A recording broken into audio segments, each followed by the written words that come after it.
While it is important to not see yourself as above your community when you attain a higher education, I think that anybody has the ability to become an expert on something that they're passionate about. And I would say that that is one of the most valuable pieces of advice that I was ever given was if there's something in the world that you feel passionate about, then you can be the expert on that something, and you can be the person who people consult.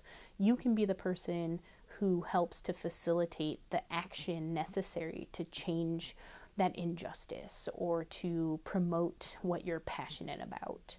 And I think oftentimes we rely on somebody else to do it, or we think to ourselves, well, I need to finish my degree first, or I need to, go to graduate school before I can start working on that project. And I'm not sure what it is about our society that has this idea that we need to have permission to be able to do that. But I think more and more we're seeing that young people are engaged members of their community, that they have the resources, they have a framework, they have the ability to leverage their communities to work towards something that they're passionate about, but often feel afraid to do so, or feel maybe like they're not supposed to, that they might be stepping on someone else's toes.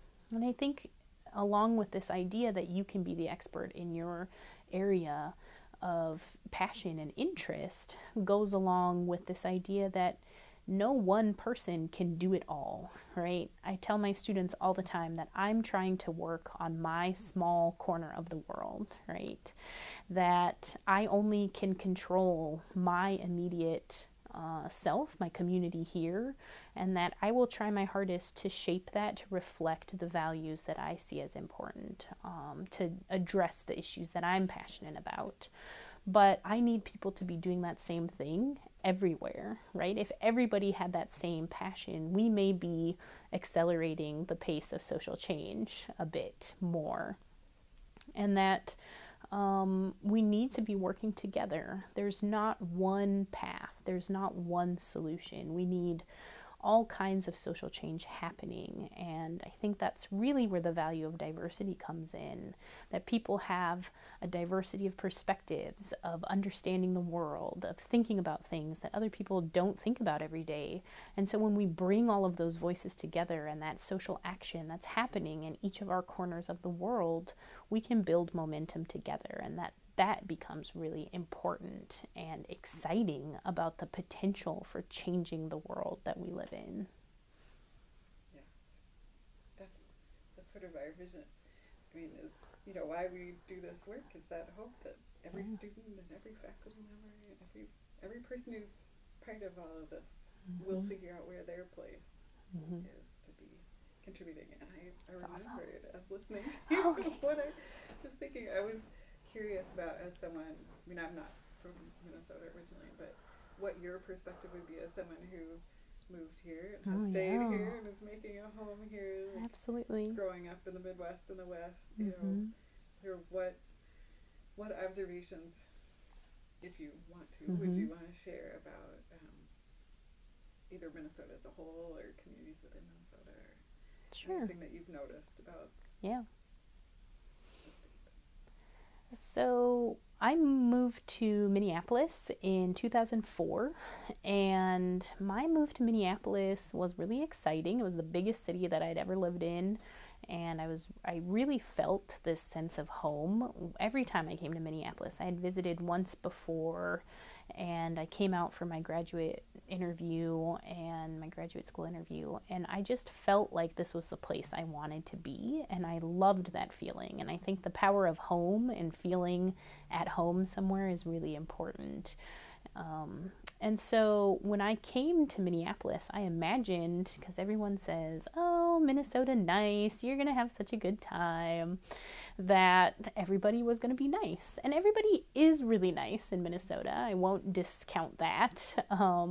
But that niceness often is at a very superficial level, at least for people who are not in the immediate community or circle of people. And I know that other people who have moved to the state have said very similar things, that to break into a circle of friends or to find that sense of community is very difficult because of, I guess people attribute it to the Scandinavian heritage, to the, the white ethnic groups who have largely colonized and settled Minnesota have been very much insular in their own communities, but not necessarily embracing of others. Not that they're exclusive or mean about it, it's just that it's not this like welcome and open-armed place. So it was really interesting to me because I moved here from Kansas, which is also a Midwestern state.